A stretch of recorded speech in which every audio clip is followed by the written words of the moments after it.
we gather in search of the truth, dark, and mystery. It's the Drunk Turkey Show. Big development today in the investigation into the murders of 4 University of Idaho students. According to state and local officials and court documents, 28-year-old Bryan Christopher Kohberger has been arrested. He was arrested and arraigned this morning in Pennsylvania. We have new details on what Bryan Kohberger was doing right before his arrest. Police says a tactical team burst in to arrest the Idaho murder suspect. He was in pajamas and latex gloves, stuffing trash into Ziploc bags. Hey, greetings from the year 3000. It still sucks. This is Philip J. Fry, and you're listening to the Drunken Turkey Show. Your one stop for this sort of thing. Hit that button, like and subscribe. You know what to do, just like every other podcast. Just like every other podcast. What is up, everybody? Welcome back to the DT Show. I'm Daniel, and today we're going to talk again about the Bryan Kohberger case. There's a important hearing that's coming up on the 23rd and the 24th of January. And, well, I got some opinions about that hearing. I got some thoughts about what we might be finding out that the prosecution might be doing when it comes to the trial. There's been some documents that have been dropped, kind of give us a little bit of a game plan or a little bit of a playbook, so to speak, when it comes to the Bryan Kohberger case and how the prosecution plans on maybe perhaps trying Mr. Kohberger. So, but before we get into it, I want to thank everybody that is tuning in. It's great to see everybody here. I want to thank everybody in the chat. I appreciate you guys being here. Our members, our mods, appreciate you guys for doing everything that you guys do. Don't forget, guys, our members do have privilege to our members Discords, where you guys can talk with myself and amongst each other about numerous of different things that we talk about, whether it be the Bryan Kohberger case, Karen Reed case, other cases that are happening, all the way up to UFOs and Bigfoot. So if you want to check that out in the conversations we have, make sure to go check in on the Discord to get the link, and I'll share it here at the end of the show. If it's not working, but I shared it last time. In the community post will be a link that says for our Discord member. It's only available for members, and so if you're not a member, you won't see the link, unfortunately. So just hit that join button. If there's not a join button in the description, there is a link to become a member there. I think you can do it for as low as 99 cents a month. So support the channel. We'd appreciate it. If not, just thank you for tuning in, and you would just hit the subscribe button. There's nothing that doesn't cost anything. So without further ado, let's get into it. All righty. Let's see. So we're going to go back into this document that we began to read a couple of days ago. And this is, let me scroll up to the top real quick.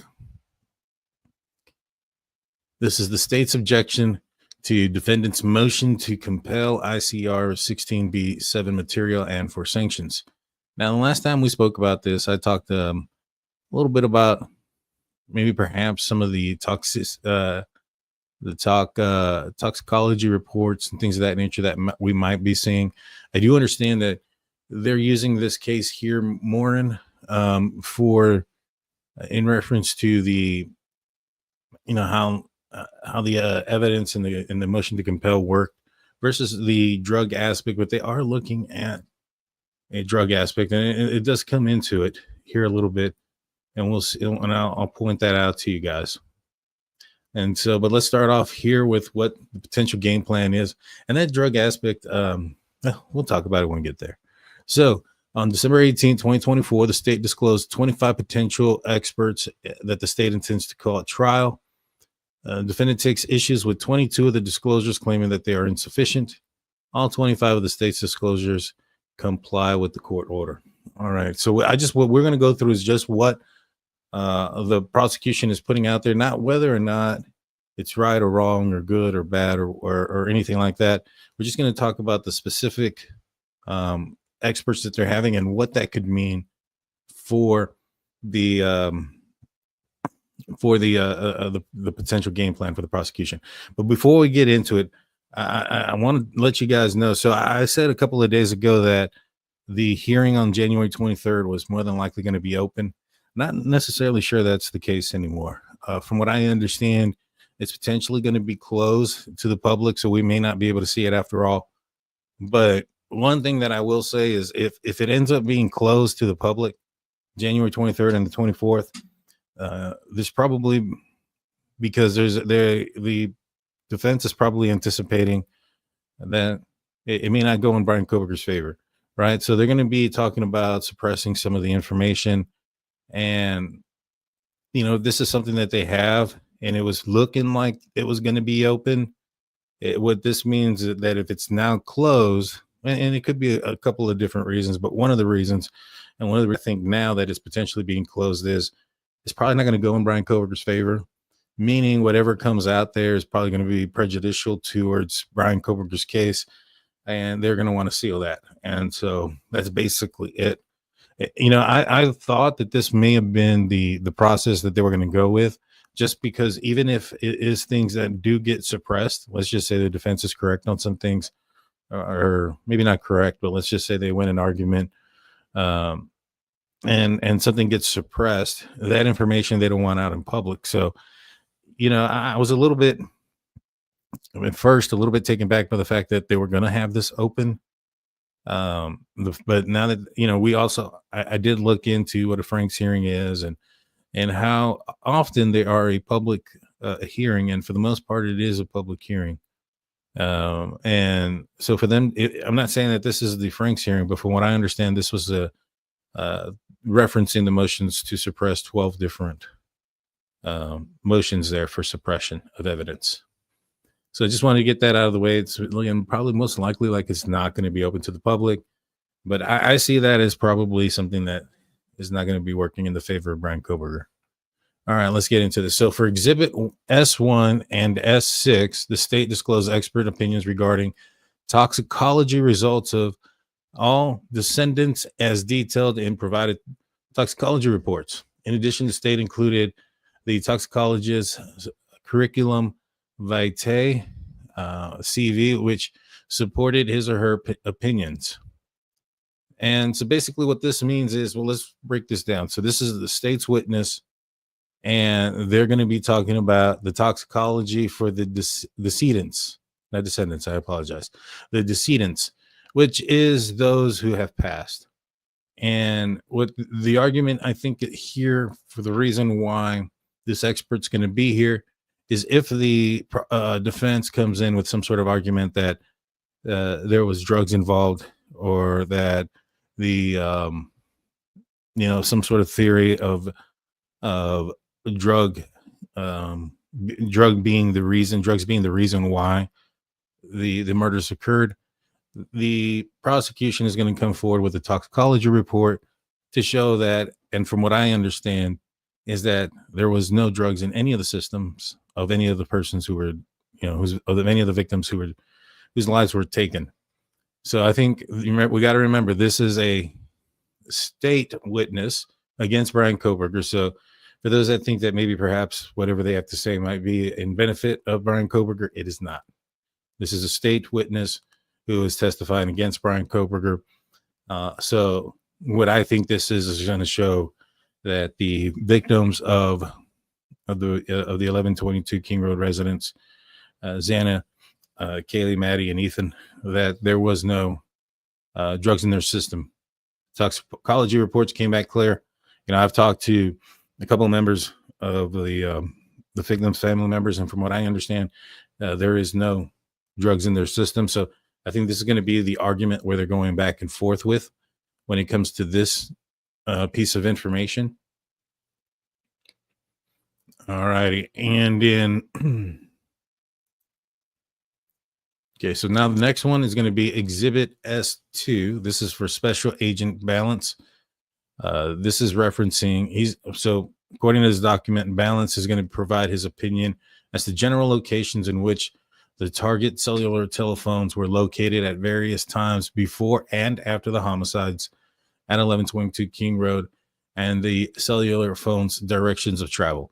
So right here, they're saying that they're going to be able to tell where the phones were before and after the murders, meaning that they never recovered anything for during the murders. Now, I know that the defense wanted to utilize Cy Ray at one point as a expert witness to testify that he was south and southwest of Pullman, and perhaps even in the Wawa Park. And we do know that that's some information now that the defense wants to be sealed. They no longer want their own expert to testify, as they want no one to testify on the information on the cellular data, which would point to where Bryan Kohberger was during the time that the murders actually occurred, between that 4 and 4:20 hour in the morning. And so what that tells me is that either Bryan Kohberger's phone was either definitely off, it was definitely either an airplane mode or off, or it was put into a dark bag. A dark bag is something you can buy off of Amazon for like $10. But it is you put your phone and anything you want in there, and it'll close off the GPS and everything else that goes along with it. So your phone is recorded on its own. When you hook it up to the to download it with the police forensic team that goes through their phone, they're going to be able to see that the phone was running, it was operational, but it wasn't connected to anything. And so one of those things may have occurred, but they weren't able to pull up where he was during that specific time. All righty, let's see. Exhibit S5 through S7. These are two likely fact witnesses as experts out of an abundance of caution, and was clear about this intent. So whoever these experts are, they are going to be experts that are coming in if the defense ends up using a certain tactic, and they want to be able to counteract that tactic or whatever it is that they're planning on pursuing during trial or during court. And this is what that is for. So this is not necessarily something that's going to be presenting evidence for the state as much as perhaps a witness that is going to combat maybe the defense's theory on what some of the evidence that has been presented. And so this continues to say that the defendant's argument that the state erred in its good faith disclosure without merit.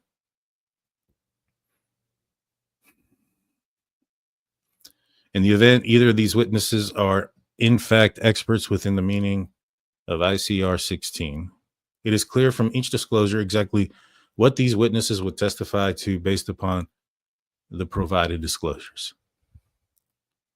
I'm not sure about exactly what this is going to be. Kind of like the other ones that you can determine a little bit more information about, like with Balance. We know that he has done.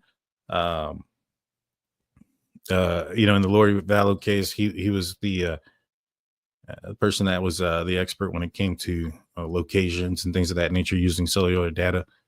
And so you can kind of tell, all right, we know who's going to be and what he's going to be saying and what he's going to be doing.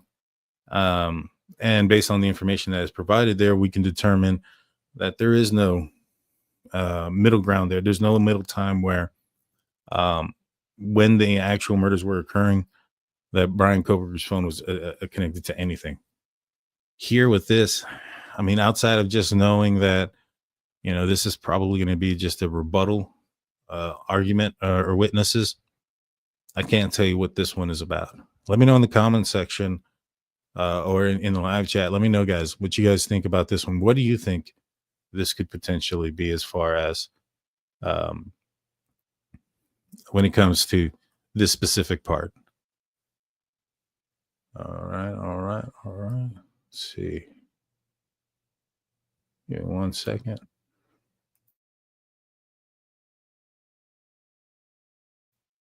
All right, thank you for that. I had a cough, and I didn't want to cough into the microphone. So, all right. Yes, please hit that like button, hit that subscribe button. We got 234 people in here. Let's get this like button. Let's get that up so that way more people can come in and continue to check this out. All righty. So the next expert that is showing up for the state is for Exhibit S8. This is the vehicle identification expert. His name is Saw Email, or her name. I'm not familiar with, gender here on this expert, but the disclosure specifies that so it's a he will testify to his use of forensic audio, video, and image analysis program. So this is going to be the expert who identified Bryan Kohberger's Hyundai Elantra as a white Hyundai Elantra between the years of 2011 and 2016. And the forensic audio, video, and image analysis program was used to determine make, model, and year of suspect vehicle involved in the 1122 King Road burglary and homicides in Moscow, Idaho on or about November 13, 2022. So let's see. They're going to be also utilizing audio to determine the car's identification, right? So how do you guys think that an expert's going to be able to determine a make, year, model, and make by an audible sound from a CCTV or one of those, what is it called? The surveillances from home surveillances and business surveillances. What do you think that can happen? It didn't sound like, when he was pulled over, it didn't sound like he had an exhaust or anything that would make you think that his car was abnormal in some form or fashion or unique based on the sound, right? But it's in there, right? The audio aspect. So what I think is going to happen, let me put on my psychic hat here. Now, remember when I told you guys that in the Linda Lane footage, there's a part where he's, parked there for an extended period of time. Then he begins to turn the wheel, and that you can hear the tire squealing as he's turning the wheel.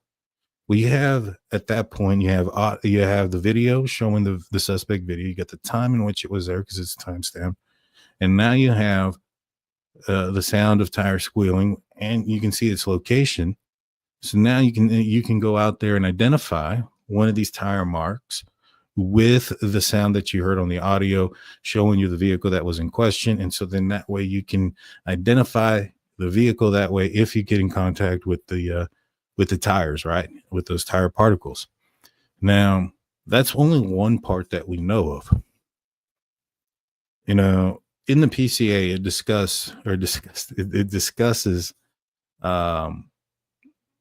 at 420 that the Hyundai Elantra is leaving at a high rate of speed and is captured on video. If it's traveling at a high rate of speed on icy conditions and cold, I wouldn't be surprised if there's some peeling out and or maybe even a situation where if he turned the wheel while he was driving quite fast, he may have the tires may have slid a little bit. And if he's driving at a high rate of speed, and I'm assuming this is willing to drive at a high rate of speed, then, is it possible that while he's on camera, even on willing to drive, that he may be losing a little bit of control there as well, indicating sound of the vehicle? You get the video of the vehicle, and you might have some tire marks. And hey, guess what? If you're able to match those tire particles with the ones over there off of Linda Lane, I mean, you can determine that those are two of the same vehicles. So that could be huge, So I think that in the end, I think that's what the audio aspect of it, forensic, the video aspect is just obviously just looking at it, image analysis program. That's going to be, the clearing it up, right? The trying to edit and manipulate the photo so that it clears up so you can get some more identifying images. All right. Let me know what you guys think. What do you guys think? Do you think that's what we're looking at here? Do you think that since there's a potential for sound here, that there might be some tire marks that they're looking into? I think that might be the case. There was ice on the roads coming in from Donald. Yep. Yeah, there was. And so if he's taking off at a high rate of speed, I can see how maybe perhaps he may have lost traction here or there. What's up, Trina? Good to see you. Thank you so much for joining us. Amazing person, a good friend of the show. I want to just say thank you again on the show. Appreciate you. I see Jeff H is in the house. Sirius Black, Extreme Blonde. Thank you guys. Appreciate your mods. I think Steelers fan might be somewhere in there as well. But let me know what you guys think about the video. I mean, the audio aspect of identifying Bryan Kohberger's vehicle. I think that might be where it's at.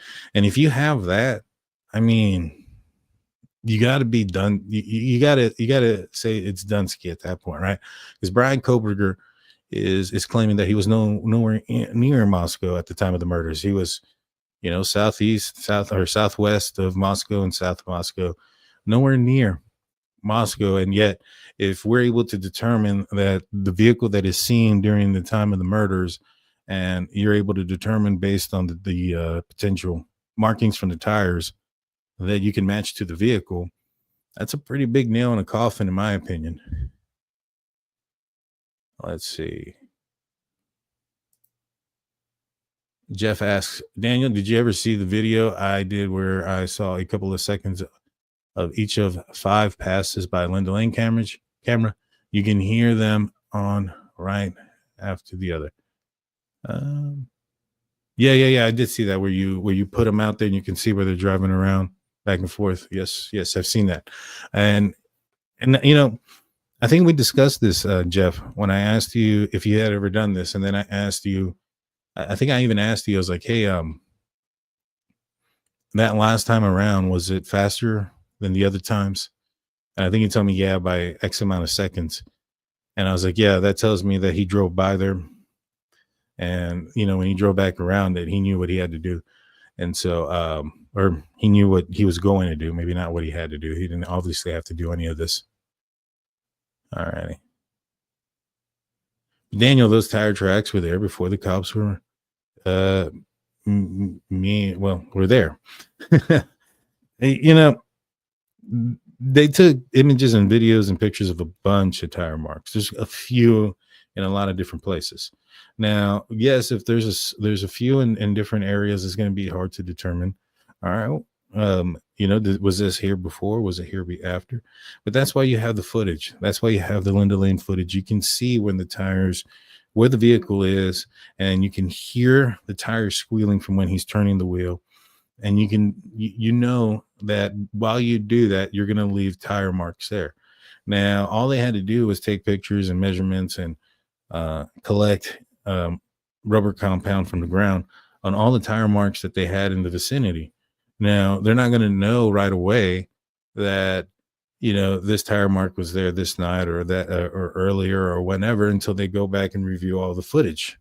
Once they review all the footage and they start seeing, all right, we have this white car here. We suspect this car to be the assailant's vehicle. At this location at this time, he's turning the wheel without moving the vehicle. Then you go out there throughout their pictures and they're able to determine based on the tire marks that are left, which ones are ones that you would initially do without turning the wheel. And you try to match it up with what you're seeing on the video at the time that it happens. And so you'll see those, and you have collected, when you go back to your catalog of all these tire marks, then at that point is when you pull out the one that is in that area that you had gathered, and then you start testing it out for things. So yeah, there may have been a few other ones or whatnot, but because there's video and audio, which is the huge thing here, video and audio of where the car was and what it was doing at a specific time and location, it's easy to put him back to him. All righty. Let's see. Yep. They had a video of him doing a 3-point turn in that location. All right. Let's see. I got a message from my buddy Jeff. Let me see what he said since he's in the live chat. Let's get to see you. Let's see. Oh, cool. He sent me that link. I'll check it out here in a minute. And before we get off, and we'll look at that here together. Let's see. All right, let's continue this. The witness is an expert in vehicle identification. Defendant has repeatedly been provided the images relied upon on which the details of his report of examination, which was attached to the state's disclosure. Now, this reminds me of the of sometimes of this argument that I see in the comment section. A lot of folks will tell me like, this expert was using the wrong vehicle at the wrong time in the wrong direction. And I think what they're not understanding is the words that Ann Taylor uses are subjective, very biased, and perhaps, what's the word I'm looking for? Misleading, right? So like when she said that there was a total lack of DNA, that wasn't that there was no DNA, right? When she said something to the effect that, Bryan Kohberger is an innocent man, and then most recently says Bryan Kohberger is an innocent man right there. As right now, I'm sorry, indicating obviously he's innocent until proven guilty. And so some of the things that she says and how she says it is a little bit subjective. And to me, when it comes to the wrong time, wrong place, and all this other stuff, is remember when they saw the vehicle on that image that got leaked? There was a white vehicle coming in from what appeared to be out of town, and it was a white vehicle, and you can tell it was it was a gas station, but you can tell it was a picture because you could see the reflection of the iPhone. Well, that might be an indication of the wrong, a vehicle going in the wrong direction at the wrong time. It's coming from a direction that is not put into the PCA, and it is not at 328, 340 something, 355, 350, and 405. It's at a different time. I think it was like at around 345 or something of that nature.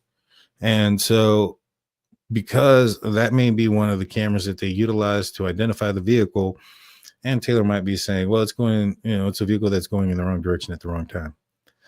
That doesn't mean it's not Bryan Kohberger's vehicle during a, random drive around. And from what I understand is we're probably going to see in trial is a complete picture of Bryan Kohberger's vehicle being spotted at different points, mapping out where he drove, each and every, moment after he left, the 4 different times that he was there outside of the last one. Once he took off and he went out of the area and he went down that back road, that leads me to believe that he was that's the only time they don't know where he went. But while he was inside the city of Moscow, I strongly suspect they have a lot of video of him in a bunch of different areas. Now, just kind of thinking out loud about that when I was saying that, I wouldn't be surprised, and I should pull out the maps, maybe I'll do that in a minute. But Bryan Kohberger, when you leave that neighborhood, right, where the King Road residence heading southbound, and then you get on West Paulus River Drive, and then there's this back road route. That backward route takes you all the way around and then leads you back to 95, right? And 95 is the road where Ann Taylor was like, oh my God, there's no video of him leaving. That's exculpatory because he's not driving down I-95. However, there's other routes outside of that route or the specific area in town to get to I-95 further down without being captured on camera. So I wouldn't be surprised if one of the things that Bryan Kohberger did was, when he drove by, he may have left that route knowing there's no cameras, come back up 95 back into town to throw off law enforcement into thinking that maybe perhaps the person that committed this crime came from the South versus the West. You get what I'm saying? But all righty, just kind of thinking out loud. That's my speculation on that. And I got another question that I see here. The expert could be analyzing audio from next door, the thud and whimpering. I mean, maybe, but this expert here is specifically on the identification of the car. And they said that they use audio, video, and images to determine what it was. All right. So let's see. The next one is Exhibit S9. This is going to be Kathy Madbutt, the county coroner. And this says here that the opinions were supported by the attached death certificates authored by the coroner and the coroner's CV. Now, if they're right here, they're saying, in my opinion, I think they're going to try to argue time of death. Bryan Kohberger's defense team, the death certificates are going to have time of death. The coroner, she listed a time of death. So I think that perhaps the defense is going to try to argue on this one time of death that it doesn't match, or that it was at a different time, thus it couldn't be Bryan Kohberger, and that's why they're attaching the death certificates authored by the coroner. The defendant fails to mention that in addition to being an attorney and elected coroner, Miss Madbutt was a registered nurse for 44 years. That also tells me they're going to try to attack her experience. Right? Just by going off of that, it sounds like they're going to attack her experience and her knowledge of what certain injuries may look like. They may even try to indicate that there was more than one weapon used, those type of things, and try to just we might see some sort of like, all right, you weren't qualified to know, or blah blah blah blah blah. But the fact that they're saying that she was a registered nurse for 44 years, it's probably going to be related to like knife and stab wounds. Just my opinion, that's me speculating, but I think that's where they're going to go with this. All righty. So for Exhibit S10, S13, and 14, the state disclosed forensic detectives, specifically listed each forensic item to which the witness would testify regarding. The witness expertise in the process of extracting, identifying the data is on each of the listed devices. The contents of each device have been disclosed to the defendant. Opinion related to that extraction, whether a connection was found or not, is not an expert opinion. All righty.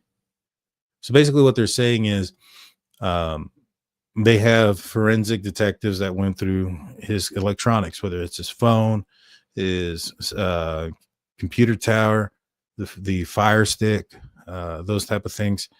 And they extracted and identifying data of each of the listed devices. So if they were able to extract, for instance, a purchase of the K-bar knife off of Amazon through the Fire Stick,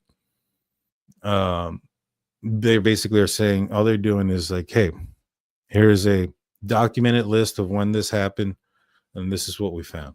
It's not an expert opinion. It is it's related to the extraction, and it's and it depicts whether a connection was found or not found. But in my opinion, what it's showing is they pulled out, extracted some data information, and they showed what that is. It is not an expert opinion. It is a matter of a fact. This is what was pulled out of it. All righty. Let's see. We got Sirius Black coming in with a $5 super chat. I want to say thank you so much, Sirius. Always appreciate your support for the victims of this horrific crime, Daniel. Prayers for the families. Thank you so much, Sirius. We appreciate that. Let's see.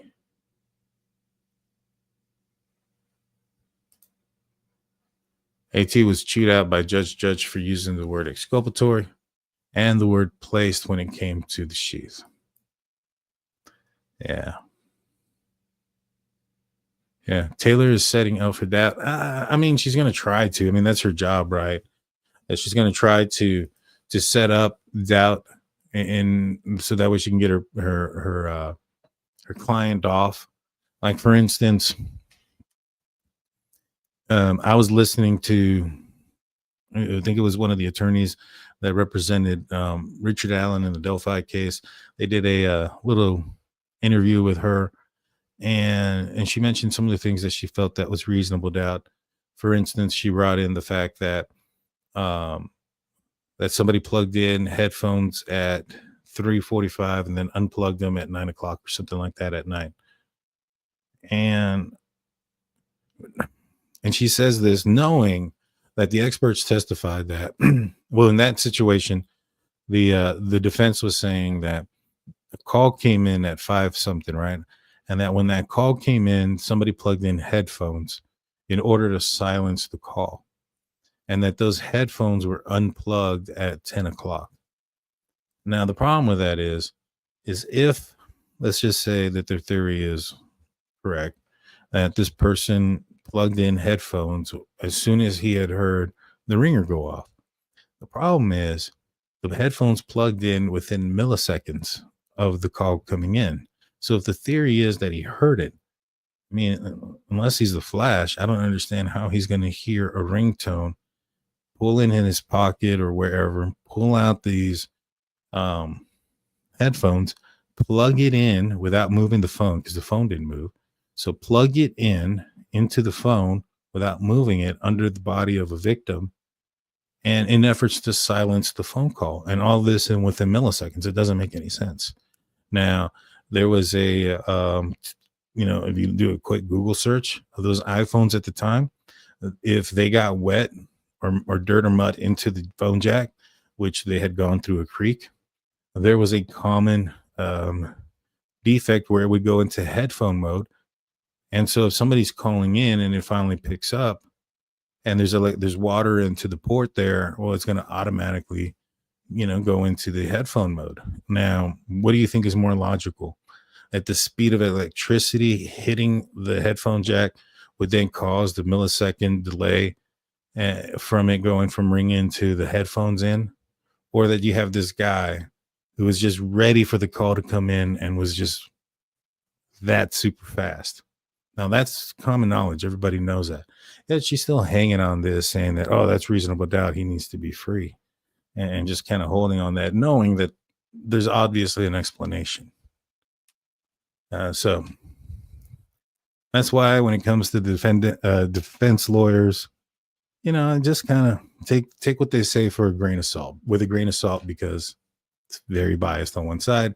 And, the same could be said for the prosecution, right? They're trying to, they're going against the defense. However, prosecution, the goal isn't just to win the case, right? It's to actually find justice and make sure that the right person is behind bars. And they're looking at things with evidence and facts.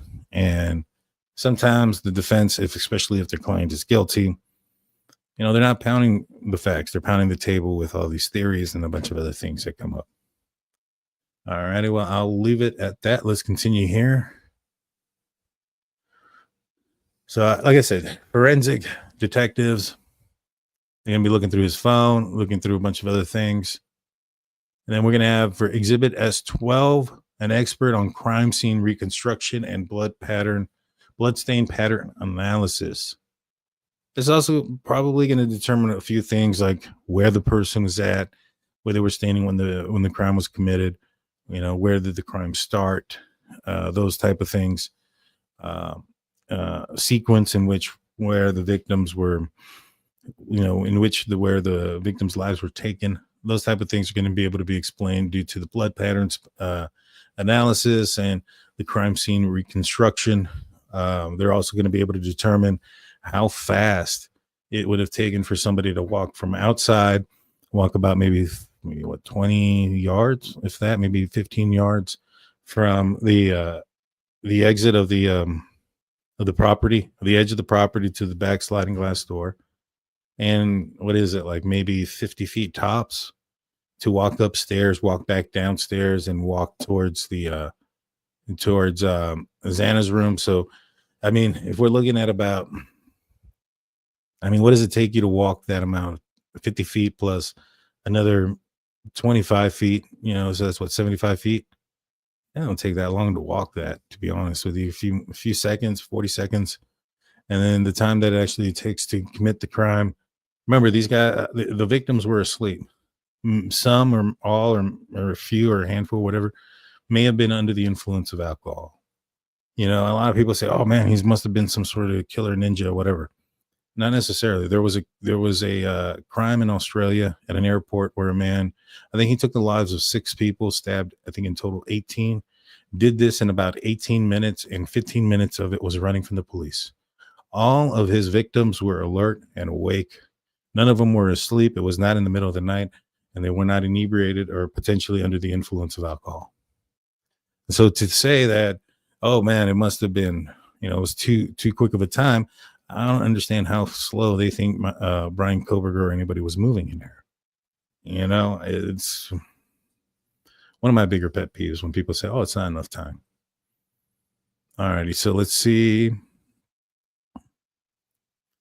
Exhibit S15 through S25 are all related to Idaho State Police forensic lab experts.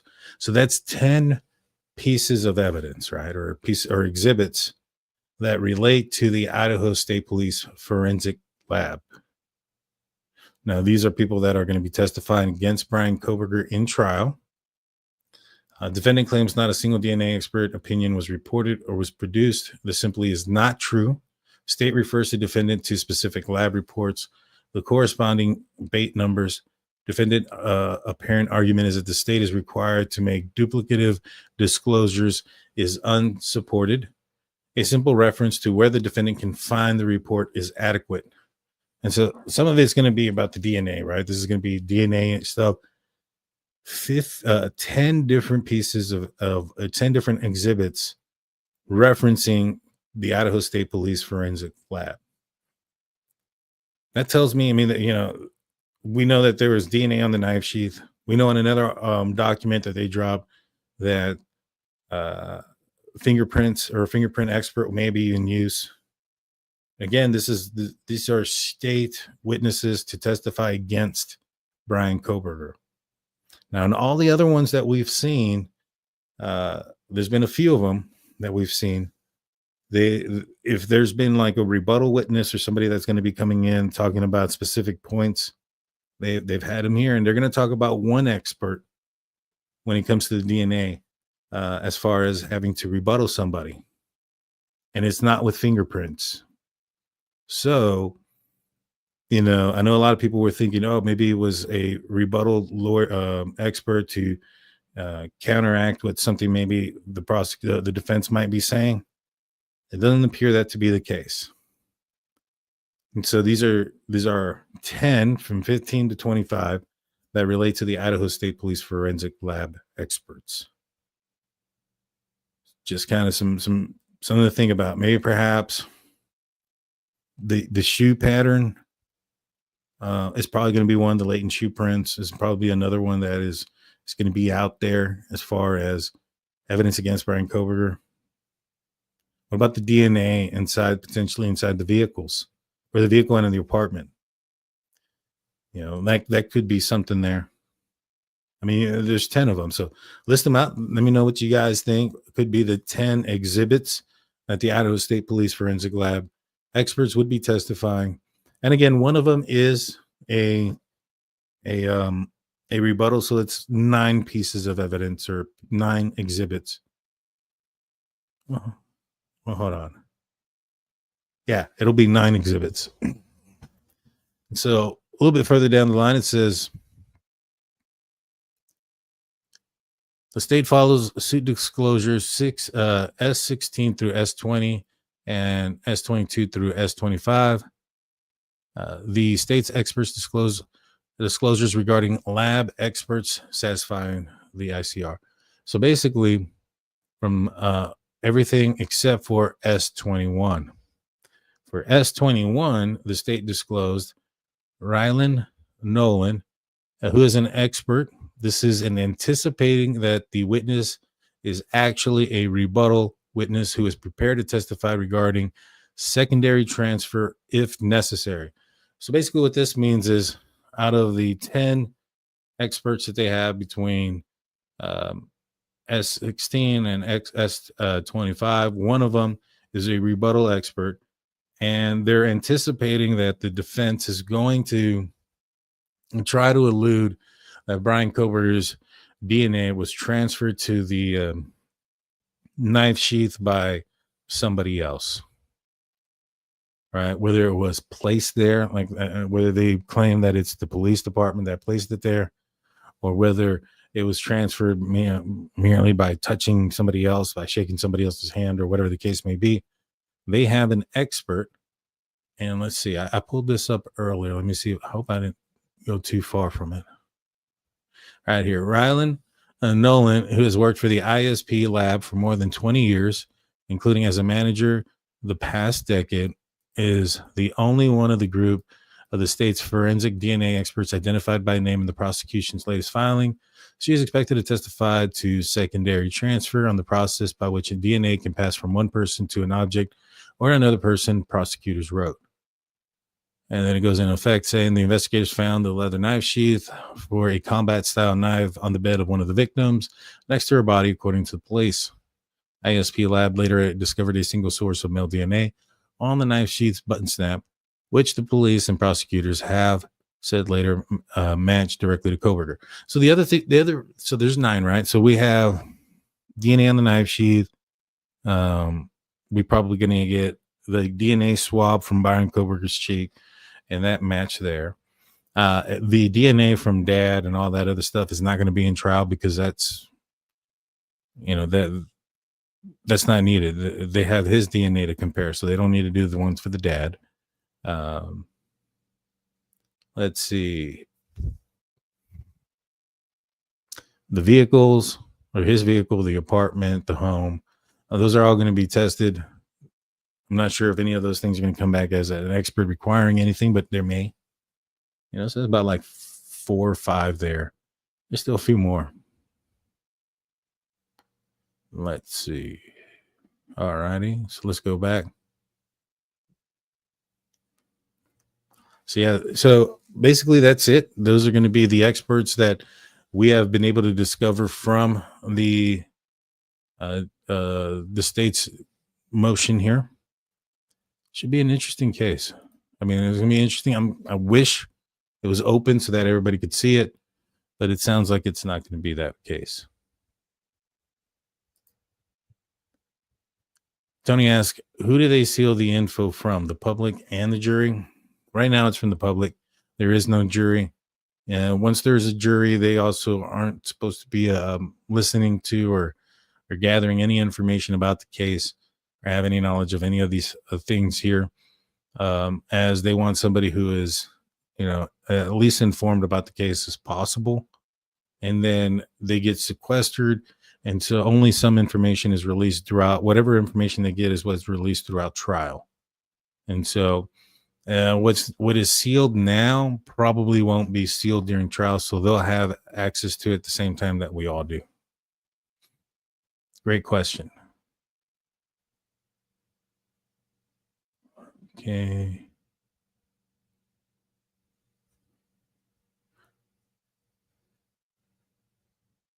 Good luck.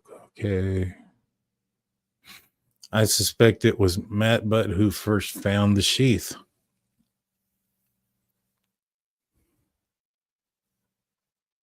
I don't think so.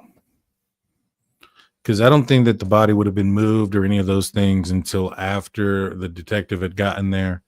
They'd probably limit a lot of folks going in and out of there. I mean, it's possible. I wasn't there. I wasn't on scene. I've never spoken to anybody from Moscow Police Department that has been. So I don't know. I mean, it's quite possible that she did find it when they inquired her. But gosh, man, it's been a long time since I was a law enforcement officer and had a scene like that. I mean, I've never been to a scene that was like this gruesome, for one. But I have been to scenes of murder scenes and things of that nature. And, I'll be honest with you. I've never had a situation where you had a lead detective show up that late, and I'm not saying that that's something that at fault of the Moscow Police Department, but we got to remember what is happening, right? That morning, what did they know? They walked in, you have four victims whose lives were taken. You realize that a person was calling. They were calling a person several times before the murders that occurred. That person ended up being a ex-boyfriend of one of the victims. From what we understand, that person had more serious injuries. Now, for me, in my opinion, I think that's because, Bryan Kohberger allegedly attacked Maddie first, and he could have been more precise with what he was doing with her versus what, if Kaylee woken up, he would have had to have acted quickly to make sure that there would be less amount of noise or screams or things of that nature. But they don't know that at that time. They just see somebody who is injured or the fatality injury that's maybe a little bit more precise and less ferocious, and then you have somebody else who isn't, and that person is the one who was making the calls to the ex-boyfriend. You find out that the ex-boyfriend was with them that night before, and he lives down the street. They were at a bar, alcohol was involved. The mayor came out right off the bat and said that this was a crime of passion.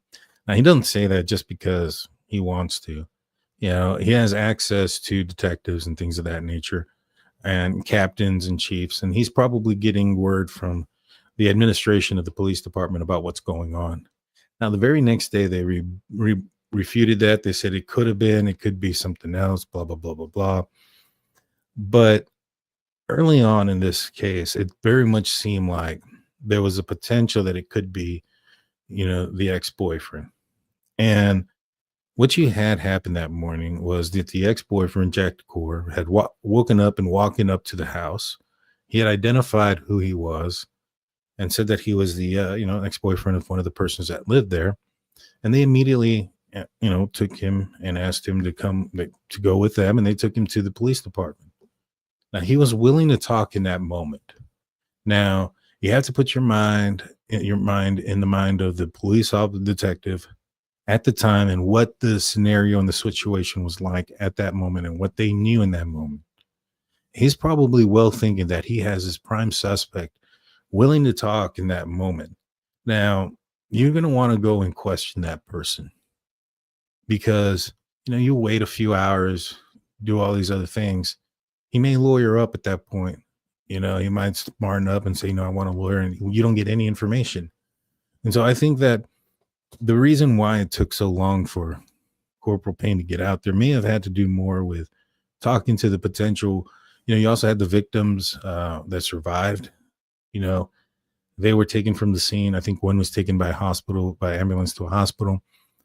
Payne may have gone with them to try to figure out, what they know, early on, as fast as possible before, memories start to fade and things of that nature. So there's a lot of reasons why he may have shown up late, but because he showed up late, is it possible that that's who found the knife sheath? Maybe. The coroner would be somebody that enters into that building or into that house and into that area. It's kind of like the other detective that was out there who had to be told about the knife sheath being on Maddie's right side. And a lot of people confused when Payne said that when viewed from the door meant that you could view it from the door. Those are two different things. When viewed from the door means it's trying to give you a location comparable to where you're at, right? A perspective location. So like, for instance, if I told somebody, hey, if somebody asked me, I want to borrow a shovel. And I say, yeah, you know what? If you're walking through the alley and you come in through the back, my shovels are going to be on the right side of my house. That's based on where your positioning is. Now, if you were standing in the front of the house, that would be the left side of the house, right? So when he says when viewed from the door, doesn't mean that he could view it from the door. Two different things. And it's a small area. It's not that big of a room. And so you're not going to have every detective and every officer that's been at that scene walk into the crime scene. That's not how things work. You're going to have the coroner, the lead detective, and your forensic team go through there. And that's going to be basically it. For the most part, maybe the chief or a captain, if they go in there and they want to look at things. But for the most part, that's it. So could it have been her? It's possible. Let's see.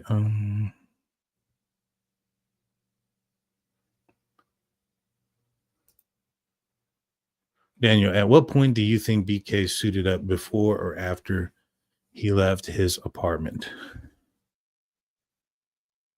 I would say when he got off his car at 4:07 in the morning is when he suited up. It wouldn't take very long to jump into a jumpsuit and slip on Vans slip-on shoes. So the shoe prints that were found were slip-on shoes, and so with that being said, it don't take very long to do that. So my assumption is that he put on his suit as he entered, right before he entered that house, and he took it off right after he exited, before he got in his vehicle. Good question. Let's see.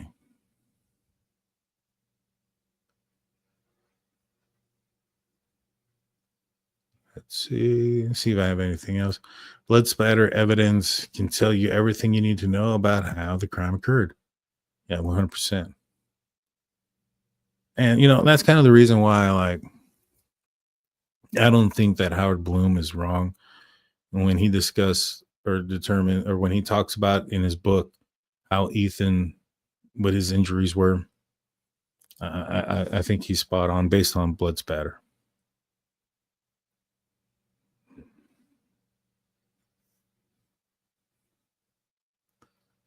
Let's see. The K-bar has 2 weapons built in. You have the blade on one side, have the blade potentially on the other. You have the butt of the knife as a blunt force object. So yeah, you have multiple ways you can use that weapon. Yes, sir, Mr. Jonathan. You know it. We'll be off in a little bit.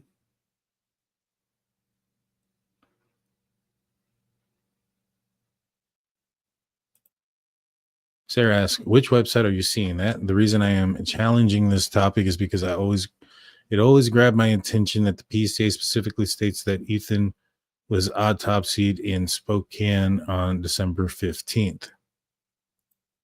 I think the PCA says something about a second autopsy for Ethan. It may have said Spokane, Washington.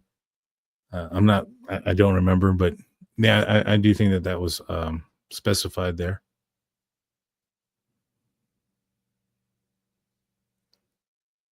Not DNA, really. IgG is hopefully be worked out. The IgG is inimportant. It's inadmissible in court. You can't use it in trial, which is kind of why this whole argument is futile from the defense. They're wanting something to be thrown out that it's not even being used. Now I get it. They're hoping that it can connect to other things and get those other things thrown out. But none of those things have actually anything to do with the IgG. I've not seen one document that states the IgG was utilized for that specific warrant. So there's nothing you can throw out.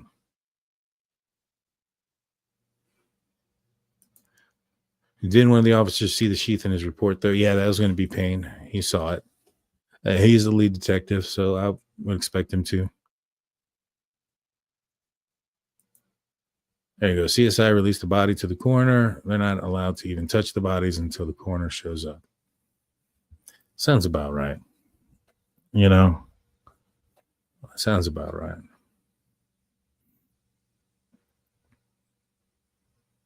Mm-hmm. All right. 14 hours, though. What is that? 14 hours. So the crime occurred at 4 a.m. The 911 call came in at noon. I'm not sure where the 14 hours come into play.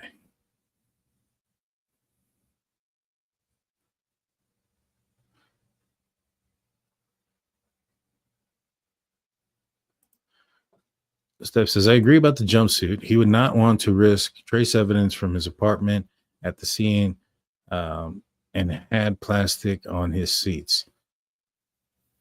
I wouldn't be surprised if he had plastic on his seats and those type of things. I know a lot of people are going to say, well, man, if they would have pulled him over and he had plastic on his seats, that wouldn't have looked good.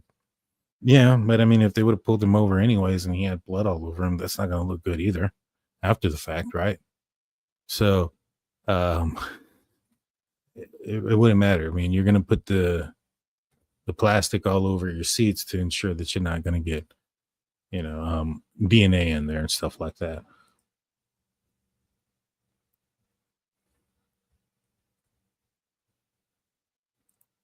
Daniel, is it your understanding that Ethan was taken to a different place to be autopsied? That is my confusion. He was autopsied a second time, and why? I have no idea. I don't know why he was autopsied a second time. That's what I gathered.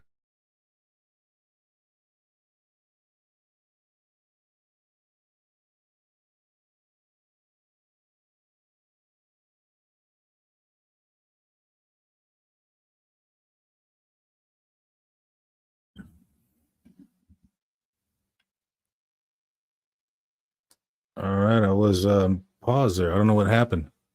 I apologize, guys. I don't know how much of what you may or may not have heard. I looked over and I saw that my screen was black and I wasn't moving. I get some internet issues with the code. Sarah had asked, Daniel, is it in your understanding that Ethan was taken to a different place to be autopsied? That's my confusion. Was he autopsied a second time, and why?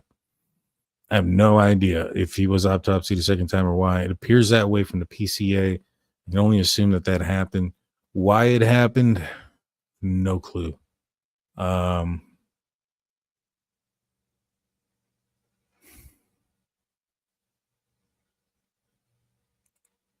don't know.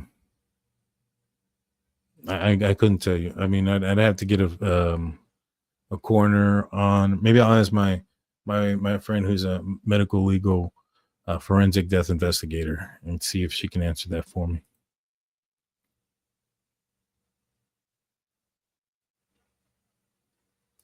Believe he dextered himself out. Yeah. Let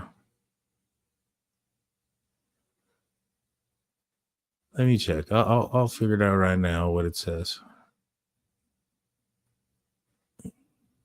We'll look and see what the PCA says about Ethan. Man, there's so many. When you go to the Idaho website and you look at the other cases and how many documents that there are, nothing at all similar to this. All right, let's see. Let's zoom out a little bit.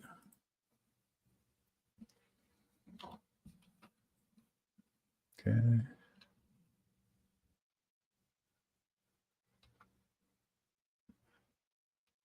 All right, it says here, also in the room was a male later identified as Ethan Chapin. Hereafter, Chapin was also deceased with wounds later determined by autopsy report provided by Spokane County Medical Examiner dated December 15, 2022. All right, it doesn't say the second time. It does not say twice. It just says that it was December 22nd from the Spokane County Medical Examiner. Now, I think the reason why a lot of people are thinking that there was a second one is because I think it was, oh God, what was the chief's name? It's been so long. I can't even remember his name. Oh, man.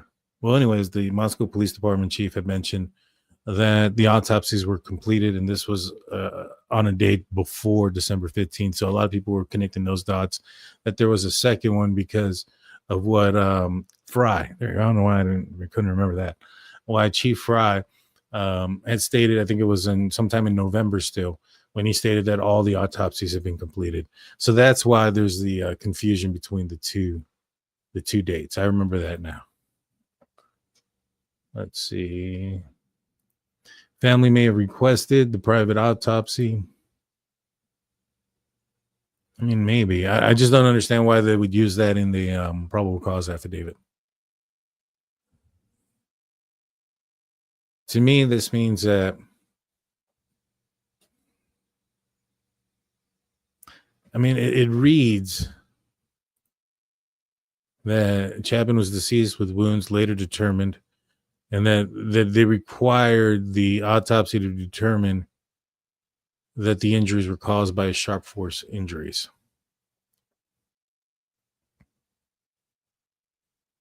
The thing is, from what I understand, from what I see, I don't understand why that would have been a question. So, I don't know. I'm only speculating on that. I couldn't tell you. Yeah, as far as being autopsied twice, it was because Fry mentioned that there was an autopsy of all of the victims, and it was like sometime in November still.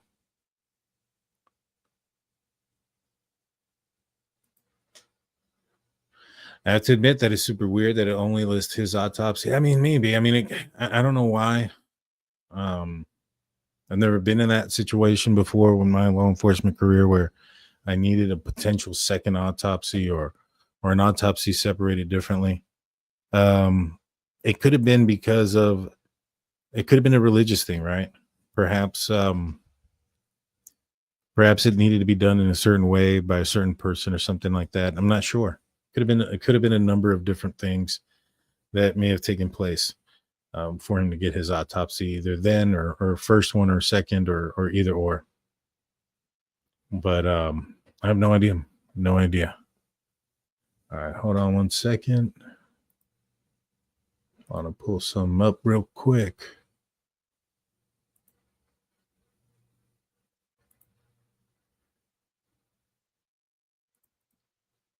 All right, bear with me.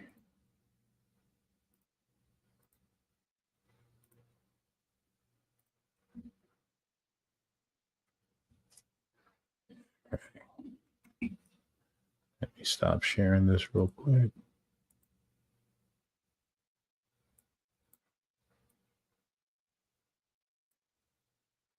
Give me a second, guys.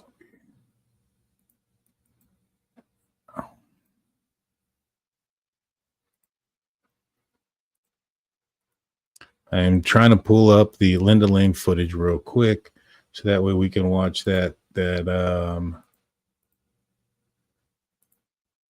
we got from Jeff H. All right, so this is from Jeff H. Thank you, Jeff, for allowing us to see this.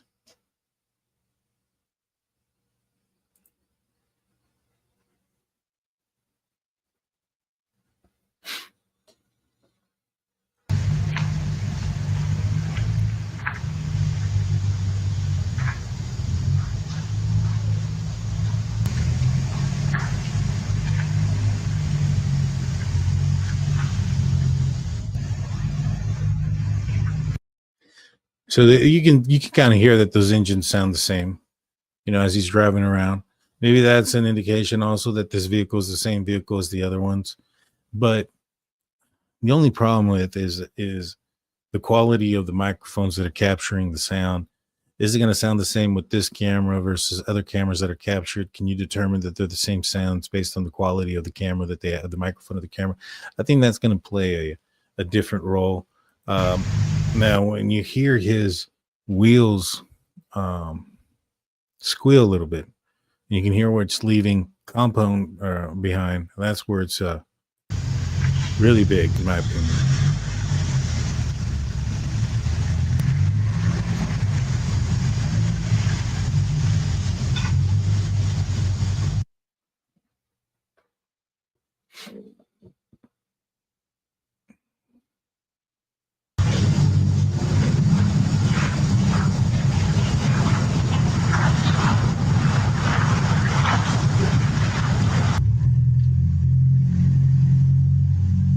There's you can tell that there's a distinct sound different in these other two, the other two sounds.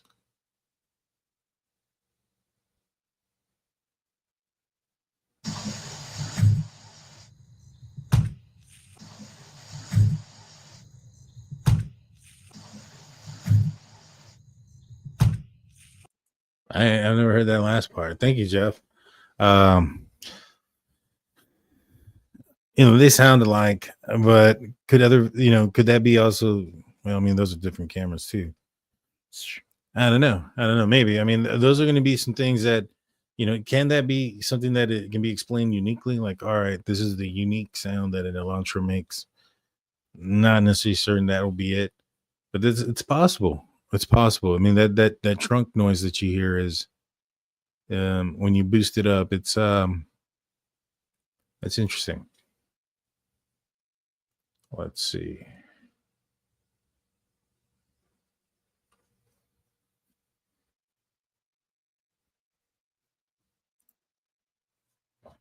All right, let's see what this says. It says here, I don't know why there's so much hate for DT. I don't really see it. I see there being like maybe like 6 dudes who chase themselves and probably have like 4 different accounts. Say the same thing over and over again. But to be honest with you, yeah, I mean, there's only like 6 people. When I look at my likes and dislikes, it's usually 99.5% likes. I'll have like 500-600 likes to like, I don't know, like 5-7 dislikes, something of that nature. It's the squeaky wheel paradox that I've come up with. Your squeaky wheel isn't right. It's obviously something's wrong with it because it's a squeaky wheel. You hear it the most out of all the other ones because it's making the most noise, but it's not the one that is right, and it's not the majority, right? You'll usually only have like one squeaky wheel, and that's the one that's not working right, and it's the loudest, requires the most attention, yada, yada, yada. And so I think you'll see a lot of that. But as far as like, because I know we're going to solve this family, anyways, I mean, even if they're haters and they're trolling us, I really don't care. Let's see.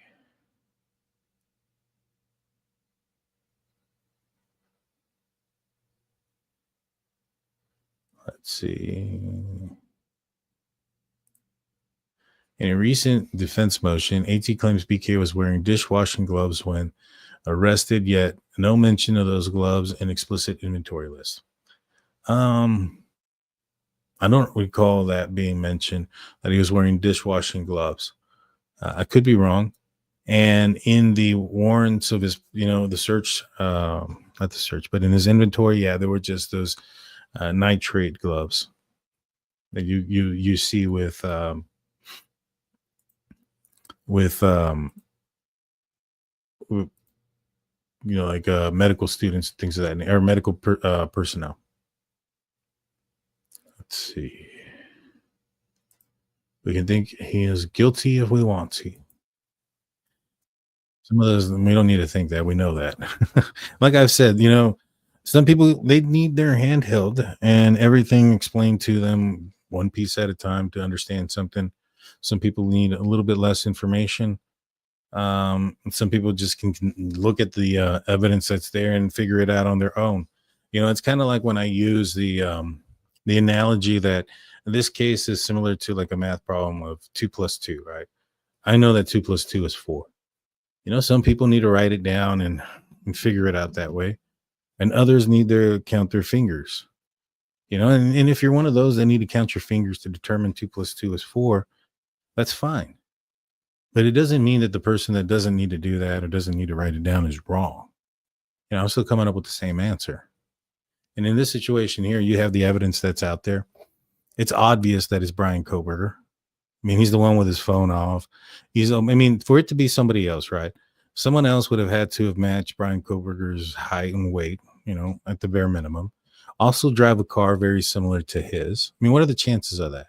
And then what are do those chances increase or decrease when you have to factor in that they would both be out at a specific time at an odd hour of the night on a freezing night, right? What are the chances of that? And then what are the chances that that white car that he's driving also missing a front license plate?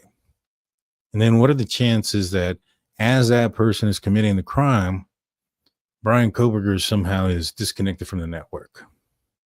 And then you also have to factor in what are the chances that that person also has Bryan Kohberger's DNA on his, in his person because it's on the knife sheath. Like to really go through all of those dots that are connected there and still say, I don't know, I think he may not have done it. I mean, you're entitled to your own opinion, but don't bring down others that can see the obvious. You can have your opinion. You have a right to be wrong. There's nothing wrong with that.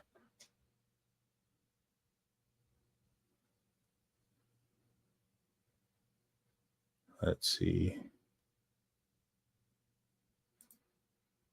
I wear the nitrate gloves sometimes to do dishes or a lot of cleaning. And I do too. But my habit didn't all of a sudden start when somebody, four people's lives were taken, and there's a vehicle that matches mine, and my DNA so happens to be, on the scene. You know what I mean? There's a difference there, right? His family, apparently, what we understand and rumors that are out there, may have been, suspicious of his activity. Could it be because he's wearing gloves? Like, what if that wasn't a habit that was happening, before the murders? You know what I'm saying? We have to factor in the before the, there's three different behaviors that are happening when it comes to a crime. You have the behaviors before the crime, during the crime, and after the crime. So before the crime, what are the behaviors that are disturbing or more incriminating against Bryan Kohberger? You have him visiting the area 12 different times. You have his phone off. Well, no, that's during the crime. Before, you have the issues that were going on at his school, the problems that he was having with his professor, perhaps also even the problems that he was having with other students. There was a reason why he was getting a disciplinary action being taken against him. So you have those actions. Then you have the actions during the crime. During the crime, Bryan Kohberger, as he has said out there and has admitted that he was out and about by himself. Nobody else was with him. He didn't have anybody else there. Nobody else touched him that could have gotten his DNA elsewise. So he was by himself, driving and being in random places, looking at the stars in the sky, right? And so that is suspicious that his phone was off during that random time. He was out and about during the time that the murders happened. And that the fact that the car that he was driving matches the car that is seen on camera. Then you have the post behavior actions that are incriminating. Yeah, Bryan Kohberger missing work that first Monday after the murders, which was the 14th. And then you also had him driving all the way back down to, or driving to Clarkston, and then on his way back, turning off his phone in the exact same area where they suspected he was at, the night before, immediately following the murders. So when he left the King Road residence and he went through that back road, that's where they're at with him on that one. And so let's see. And then what else do you have after the murders occurred? That was suspicious. You had him potentially using the nitrate gloves, right? So if that's not a habit that they had beforehand, and now it's a habit that he has after the murder, specifically very close to when the murders occurred, that's a suspicious and incriminating behavior as well. He left the area and went across country. A lot of people are going to say, well, that was pre-planned. When did they plan that? According to Howard Bloom's book, kind of alludes that trip was pre-planned, but not by months, but by weeks. And so when did he get there? The 13th. And so if they had planned this shortly after the murders, then I think that there's something to be said there as well. Right. And so he didn't show up. He was, his behavior towards people changed. Remember, he was starting to give people A's and all these other things. He then got into another argument with his professor, and he ended up losing his job as a TA. So you have all these different behaviors that are occurring before, after, and during the crime that are incriminating against Bryan Kohberger. And so just to say that, oh yeah, I wear nitrate gloves to do this or that, doesn't necessarily mean that that's the reason why he's doing it. And if you put yourself in their position, do you meet the other qualifying factors? Are you out and about during some random time when a murder is happening? Do you have your phone off during that time? Have no alibi for yourself during that time? And before you purchased a K-bar knife, that's something else that was an action that was done, or behavior that was done prior to the murders. Purchase a jumpsuit, a Dickies jumpsuit right before the murders occur. Are you driving out and about during the time that the murders happen? And after the murders happen, did your behaviors change, including that's when you started wearing the nitrate gloves to clean and do those things, which also includes taking your personal trash to trash bins of others in the neighborhood. There's some contents that goes behind it. You know what I mean? Let's see.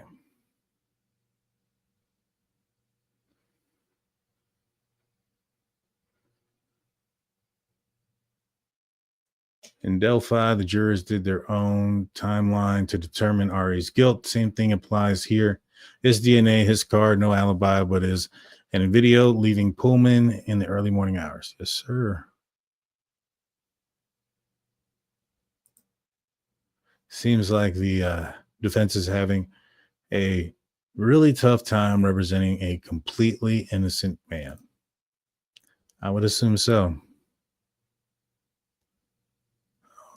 All right. And I think that's going to end up doing it, guys. Nitrate gloves in the search warrant inventory, they're good. Dish gloves are more sus than regular latex gloves, which could have been under the dish gloves. I don't know.